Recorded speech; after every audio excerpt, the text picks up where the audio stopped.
Hello అండి, ఈరోజు నేను టిఫిన్కి వచ్చేస్తే ఇడ్లీ రవ్వ పెసరట్టు అయితే వేసాను. నైట్ పెసరపిండి కొంచెమైందని కొంచెం ఇడ్లీ రవ్వ అయితే కలిపేసి పెట్టాను. ఇడ్లీ రవ్వ పెసరట్టు చాలా బాగుంటుంది. నేను ఇంతకుముందు కూడా ఈ రెసిపీ చేశాను.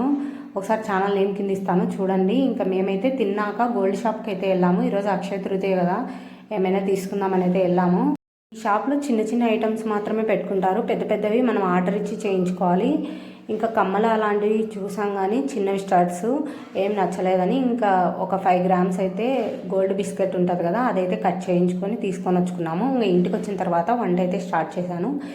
ఈరోజు అయితే నేను చుక్కకూర పచ్చడి చేసి టమాటో రసం అయితే చేశాను. రసం అయితే ఎప్పుడు రెగ్యులర్గా ఏం చేసుకోం కానీ అప్పుడప్పుడు చేసుకుంటాము. ఈరోజు అయితే రసం బాగా కుదిరింది, నాకు బాగా నచ్చింది.